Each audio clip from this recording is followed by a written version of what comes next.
Hey everyone, so couple of things. Number one, this video is from our best-selling course, a course that has sold thousands and thousands of copies. There's a section that people love the most. It got hundreds of likes and comments. So we're putting this video here for you as a gift. It teaches you how to compose a piece from beginning to end. It's a lot of fun. Watch it, you'll learn a ton of things. Second thing, I'm going to be doing a class in a few days on how to compose a piece from beginning to end. So if you want to see the process live, register. The link is down below. Alright, that's all. Let's go to the video. Are you just starting out composing your own music? Hi, this is Mark Giovanni from Cinematic Composing, and today I'm going to walk you step by step on how to compose a complete piece from beginning to end. I'm going to show you how to compose a very simple 16-bar piece of piano music, complete with melody, accompaniment, basic structure, and as a bonus, I'm going to show you how to very basically orchestrate it with a few more instruments like strings. Why are we doing this video? Well, in cinematic composing, we've trained more than 10,000 composers from beginners to pros to making a living as a composer, working as a composer. We've been doing this for almost a decade. Now, as a father, got two kids, they are 3 and 4. I'm teaching them how to compose music, and what I'm gonna show you is exactly what they are learning, so if they can, you can as well. So if you're a complete beginner, if this is your first ever song, if you want to compose your first piece of music, you're in the right spot. Alright, so let's get started. I recommend you watching this video twice. First, kind of to observe the concepts, and then recommend you downloading the free companion guide to this video. It's a PDF on how to compose cinematic music in 3 simple steps, which outlines the step-by-step method I'm going to be showing today, but in an easy to follow PDF format. The link for that is in the description below. And then I would recommend watching the video a second time with the PDF on hand to follow along and to start applying the concepts that I'm going to show you. Composers today typically are going to use a computer and a digital audio workstation like this, or DAW for short, like Cubase, Reaper, Logic. Some prefer notation software like Sibelius, Dorico, Finale, MuseScore. A DAW helps composers using high-quality samples and virtual instruments for a polished sound. Notation software, on the other hand, is like a musical word processor. It's perfect for visualizing your composition, but is less flexible for adjusting sound parameters like MIDI controller data. For this tutorial, I'm going to be using Cubase, which is available as a 30-day trial. So you can download and you can follow along with me. Cubase allows us to record or draw MIDI data for our compositions, but to actually hear the music, we need some additional sounds, which are samples or virtual instruments. For this tutorial, we're going to use a free piano sound called Soft Piano from Spitfire's Audio, the Labs range. Check the description for a link to download the piano. Now, once in Cubase main window, we start with the blank slate. Let's add a track and load a sound. Right-click in the left area, select Add Instrument Track to see a list of installed virtual instruments, and select Labs, Add Track. After loading the Labs software, load the Soft Piano instrument. This is a piano that, even though it's free, many composers use it in commercial projects for films and TV. So with the piano loaded, now we've got the piano sound. Now we're gonna break down the different components of our music. Alright, now pay attention to this. If you understand this concept, you'll be able to compose any type of music in any style. So these are all there is to music. You see, there are 3 musical forces. We've got direction, movement, background. So for simplicity's sake, direction is generally going to be the melody. Tune is the part of the music that you generally will find yourself singing along, right? For example, background, the third one down here, it's going to usually be the harmony. Harmony is often 2 or more notes played together, often as a chord, which typically complements and supports a melody in the background. Like this, for example, here we've got direction equals melody. This part down here is the background that adds support to the melody. Sounds like this. And finally, we've got movement. Movement is the accompaniment or the ostinato part of the music, which is sort of what creates excitement and propels the music forward. Like this. This part up here is the direction, and the movement layer Let's look at several examples of the use of these three elements from one of the most notable film composers of all time, John Williams. Now, understand this. These three elements, many times you'll find them combined. You have direction, movement, background, the three at the same time. But this is actually not mandatory. Many times you will find them by themselves. For example, just one element, direction. Here's a memorable example from the Harry Potter movie. This is Hedwig's theme.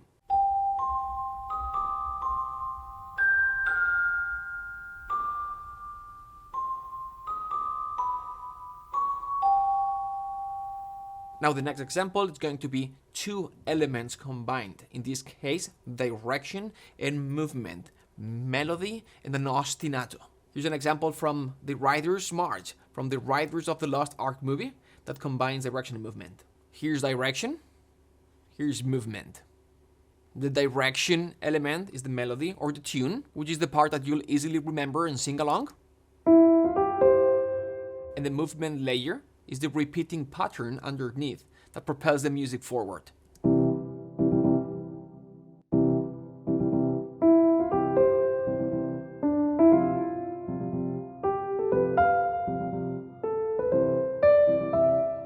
So in the last example, we combine direction and movement. This one, the next one, we're going to combine direction and background, still from the same movie. This is Marion's theme. Here we've got direction, and this part underneath is background. Remember, for simplicity's sake, background is going to equal to harmony, which is the part of the music that is going to give support to the direction element. So here's direction.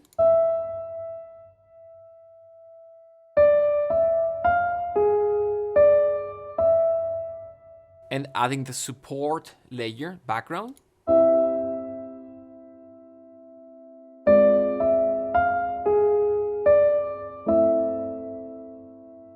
Typically, we're going to have the strings playing this background part of the music. If we replaced the piano for this part here, it would sound like this.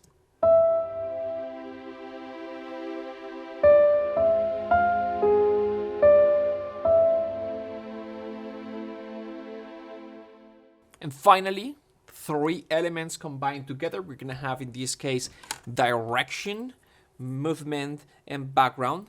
Direction being this layer up here, movement, this one here, and then background here.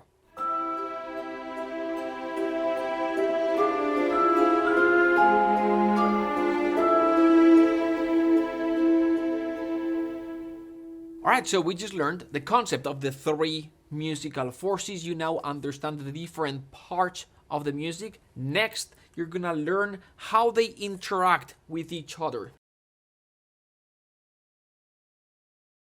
This is very important. Why is it important? Well, because like everything else in life, if you just know the concept, the what, but you don't understand the why, the reason behind how to actually use it, then you're gonna be basically left, when composing music, to copying others or using cliches or watching a YouTube video with like the most common cinematic chord progressions. You're basically going to be copy pasting kind of thing. You're not gonna be actually creating. And what I want for you is to kind of have the autonomy as a composer, even though these are the first steps for you to create from within. So we're gonna take a couple of minutes to explain this, gonna give you a little bit more of depth, and then we're gonna start composing, all right? So you see, music is like everything in life. What do you mean? Well, in life there's always a main element, and then you've got the background. This is the background information. Just like this. This is the main element, right? You're watching this video. I'm the main thing at the moment, explaining this. You're listening to me. Then there's background. It's stuff that maybe you don't pay attention to, but it's there, it's important. The main element is obvious and in your face. The background element is not as obvious and many times will change the meaning. Keyword being changing the meaning.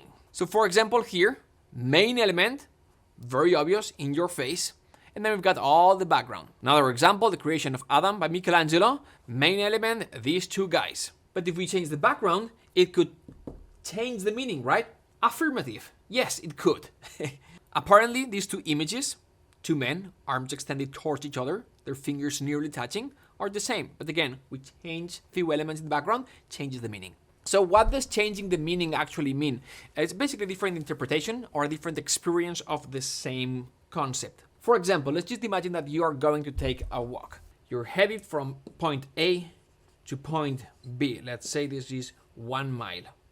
The backdrop, that could be a lush forest, bustling city, or a serene beach. Each setting puts a unique spin to your walk, changing the way that you experience it. You change the same 1 mile, but the experience is completely different. And even if we don't change the background, this is the most important part, we could change how we interpret things based on our perception. What? Yes, pay attention because this is gonna change the way that you look at music. Let's just imagine just for a second that you are taking a walk downtown LA, downtown Los Angeles. You're there, it's like, man, this is so dirty and polluted and noisy and or you could be like, look up at the skyscrapers and you're like, isn't it amazing what the humans could build? Isn't it beautiful to live in this era? Two interpretations of the same event. Music is exactly the same.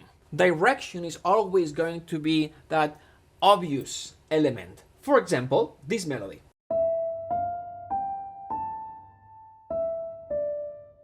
Background, on the other side, is what's going to give meaning to direction. It's going to make you interpret direction differently depending on the background. The meaning that you give to direction is based on how you interpret things because of the back. You get the point. I'm basically just saying that background element is very subtle, but it's very important. I'm gonna prove it to you right now. So I'm gonna combine two layers, direction and background. Direction is gonna be a melody. It's gonna be always the same. It's gonna stay consistent 4 times. Background is going to be harmony, and it's gonna change. Each time giving to the melody a different meaning. First time it's gonna be happy and uplifting. Second time is going to be sad. Third time it's going to be magical. Last time it's going to be dark. Here's the first version.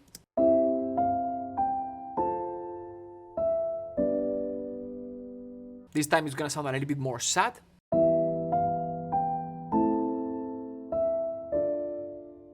Now this one is gonna sound a little bit more magical, especially towards the end.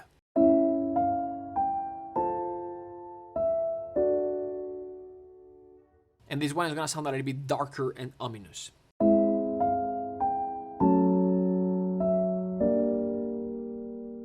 Obviously, with a little bit of help of orchestration, we could take these feelings moods even farther, especially the last 2 ones. But the important part is that the power of music, and especially in film music, where it's all about feelings, the power of music lies in the background. Alright, so with that, we've learned 3 musical forces: direction, movement, background. Direction being the most important element, that melody. Movement is what propels the music forward. Background, usually harmony, what gives meaning to the direction. And with that, we are ready to start composing our first tune.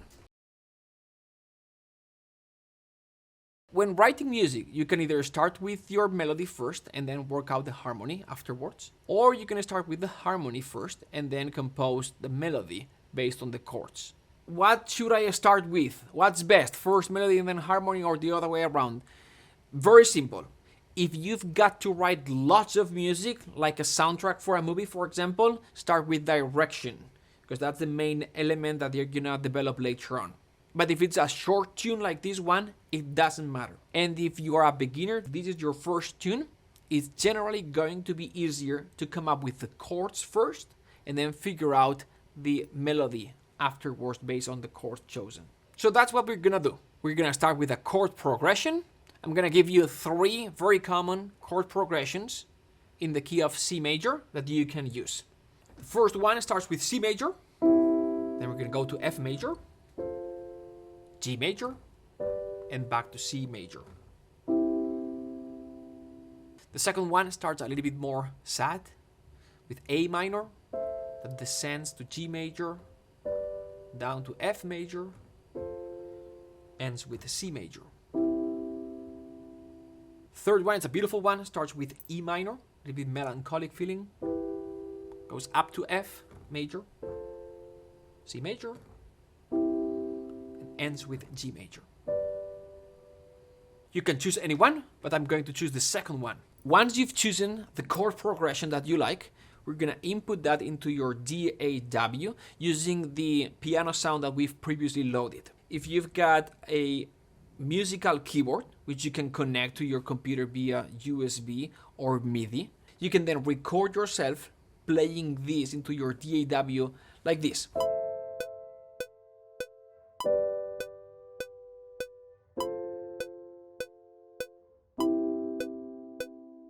If you don't have one of these, perfectly fine, no problem. You can draw the notes in with the mouse like I'm going to do right now. So in Cubase, you're gonna go up here and click to the Draw tool, like this.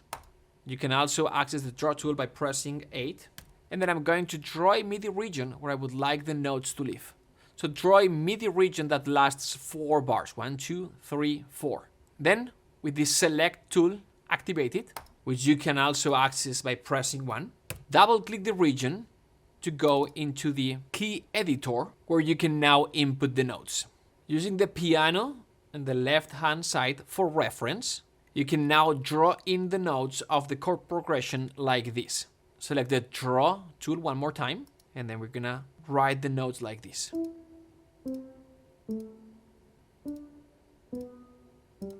If your notes are shorter, because you've got 1/8 selected, just click and drag.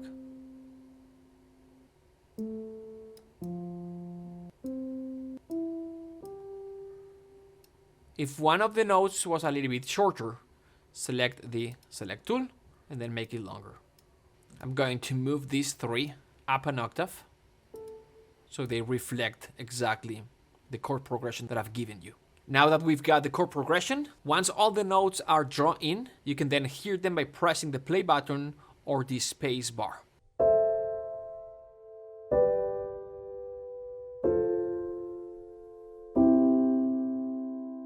Now that we've got the chord progression, the background, let's write the melody or direction on top. I'm gonna show you 3 ways to write a melody. They're all fine, they all work, but number 2 is best. Why? Well, number 1 is perfectly fine, and it works, but it's what everyone else does. So if you do the same, you're gonna sound like everyone else. It's gonna sound a little bit generic. Number 2, though, is how the pros do it. So I'm gonna show you that so you can practice when you feel confident. So number 1 is the easiest, more generic. Number 2 is how the pros do it. That's what you want to do, but you want to practice when you feel confident. And number 3 is a hybrid mix between the 1 and 2. So when writing a melody to a given set of chords, if you are starting out and it feels a little bit intimidating, it could be useful to limit yourself to just using the notes in the chord. So for example, in this first chord, we've got the note A, C, and E. So we could start with the note C, for example. Then here for the next chord, we've got G, B, D. So we would have the note B. Then we've got F, A, C. So we could have the A. And then we've got C, E, G. So we could have C, for example. Let's take a listen to this.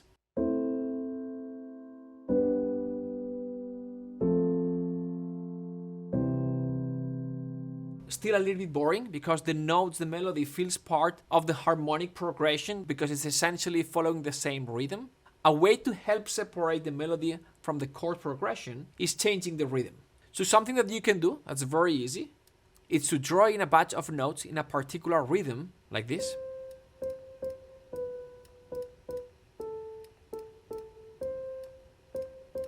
And then in Cubase, you can use the arrows or the mouse to move them up and down until we find a pitch that sounds good. Remember to limit yourself to the notes by the chord given. So for example,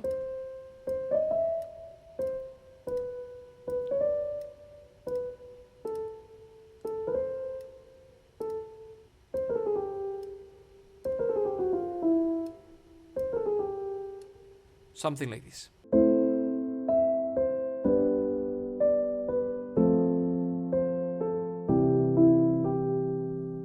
So while limiting yourself to just using the notes containing the chord works, when you feel a little bit confident, you can start using some other notes that are not part of the chord. For example, we can change this note from D to C.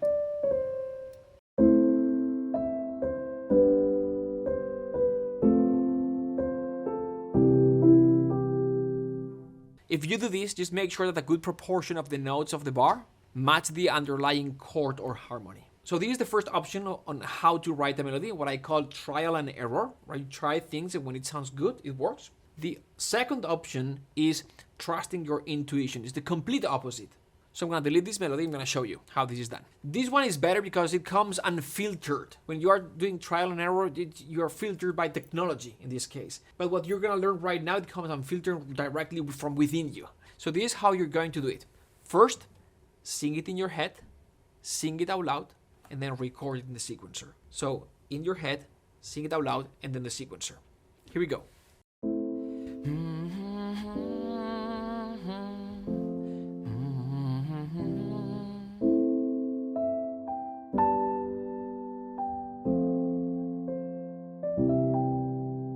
There you go.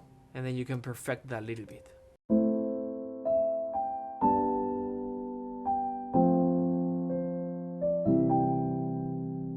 I like to say that you have to trust this process, what I just did. In your life, you've heard thousands, millions of melodies that are stored in your subconscious and that have been filtered by your perception. So when you pull from that memory and they come out from you, that is very uniquely yours. There's no one that's gonna create a melody like the one that you just created. That's if you use option 2, intuition. If you use option 1, which is trial and error, again, you're filtered by the tool, the technology, like everyone else. And so your music is gonna sound like everyone else's. Option number 3 is a hybrid between 1 and 2. If you still don't have the confidence to sing the entire melody and then trying to find the notes, what you can do is to put the first note of each chord at the beginning as a guidance for you, and then try to sing the second part of the chord and then find the notes, like this.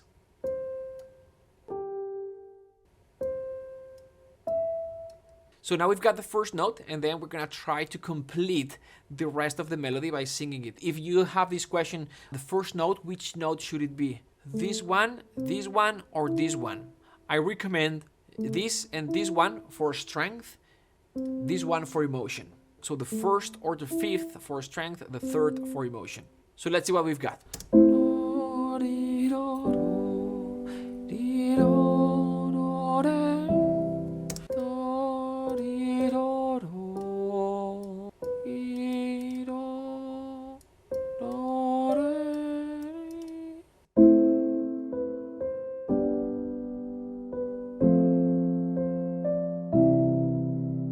There you go. Alright, so we've written 3 melodies for the first 4 chords using 3 different techniques. Let's just stop here for a second.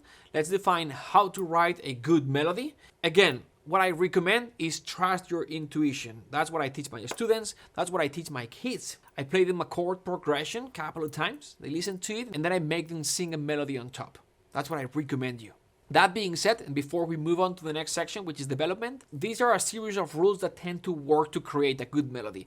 Number 1, a good melody often finds a balance between repetition and development or variation. Because of this, a useful tip is to repeat elements like rhythm, especially when you are in the process of extending a melody. Remember this example?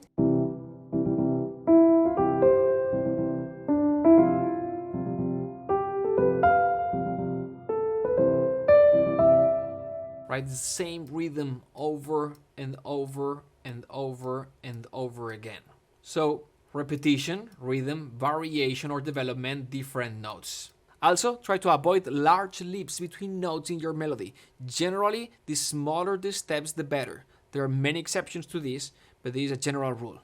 Another tip, another suggestion, and this one is super typical, that always works, is what I call the create, repeat, variate, come back. It's a very typical melody structure where you're going to create the first part or a motif for the melody. Then you're gonna repeat this motif. This is still part of the same melody. Then you're gonna create a variation, and then you're gonna come back to the first motif. So this is one melody, but built structurally in a way that makes it more memorable. Here we go.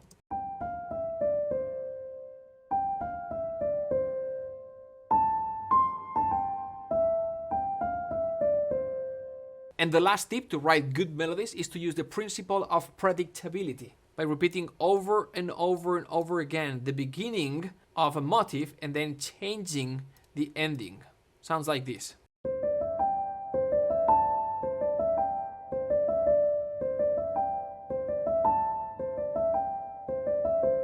So that's it.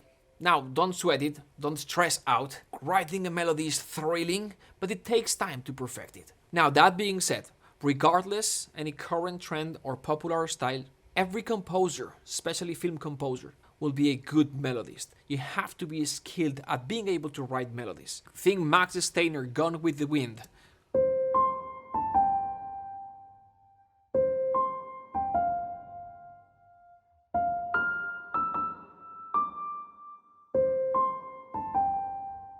Or John Williams, Star Wars.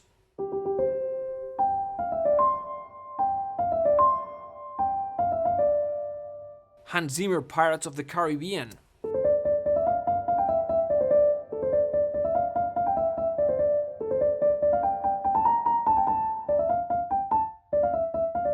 Or John Powell, How to Train Your Dragon. There's always a moment where a catchy melody is just what you need. In Momentum, we dedicate an entire month of mastering melody creation, and it's led by Christopher Young, composer behind the music of Spider-Man. Stick with it, and you'll be humming your own tunes in no time. Alright, let's continue. So you've got your 4-bar melody and chord progression. You've got direction, background. Good melodies balance repetition and development, so we're going to start by duplicating this section, and in Cubase, select the melody and the chords and hit Ctrl D or Command D for Mac to make a copy. Now in this new section, we're going to tweak a few notes from the melody, but we're going to keep the same notes in the chord, the same chord progression.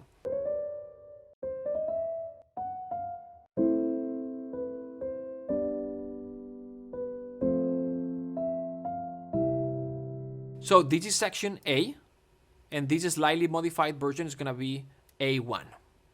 Now we're going to introduce a new flavor with section B. There's going to be 4 more bars, and to give the listener a break from this chord progression that we've had already 2 times, we're going to introduce a new chord progression. In this case, it's going to be E minor, F major, C major, G major.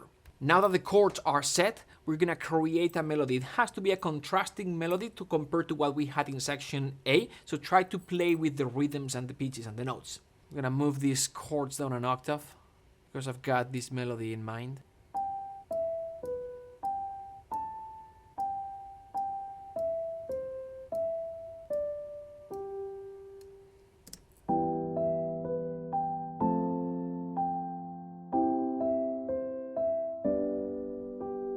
So having established section B, we're going to circle back to section A to wrap up the piece. We're going to select section A, these 4 bars, and we're going to move them, click, select option, and move them to bar 13.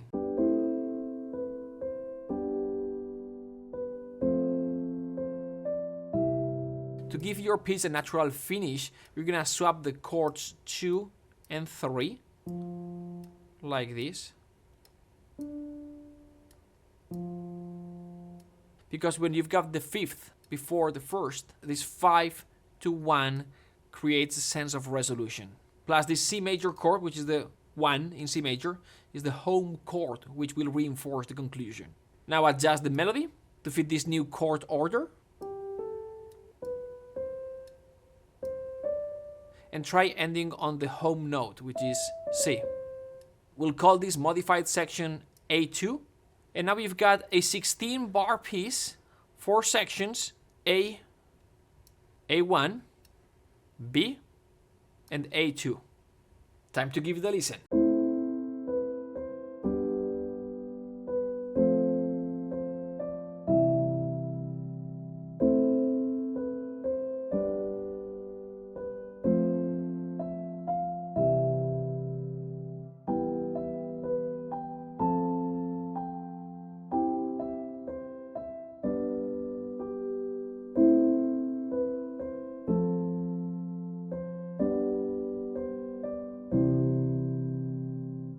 Alright, so your melody has a chord progression. You've got 2 layers, direction and background.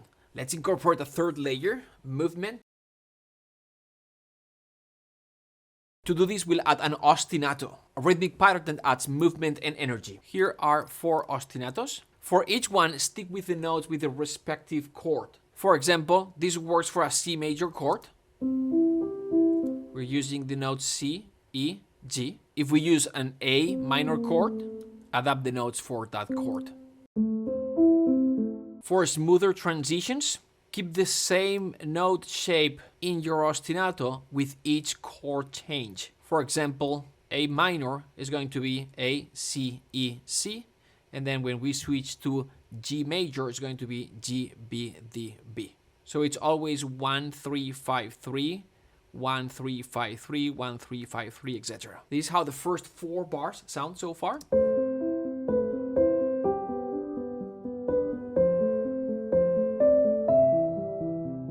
When you feel comfortable with ostinatos, you can introduce notes in the ostinato from outside the main chord. I'm gonna do this in the first 2 bars of the section B of your piece.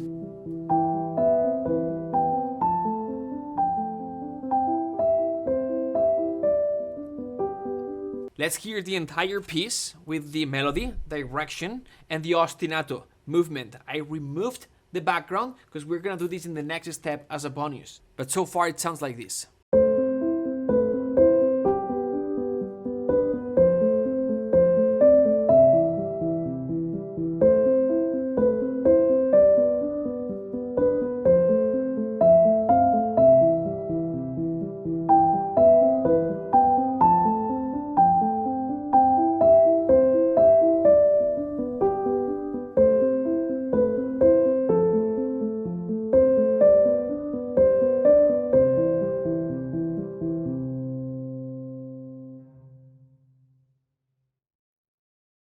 So this is your finished piece. To make it a little bit more cinematic, we're gonna replace the background from piano to strings. This is how it sounds.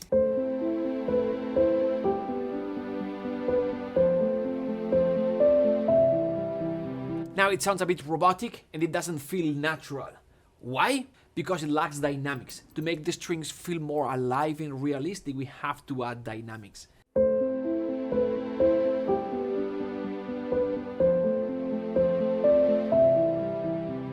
With all the dynamics and a little bit of work in the voice leading, the complete piece sounds like this.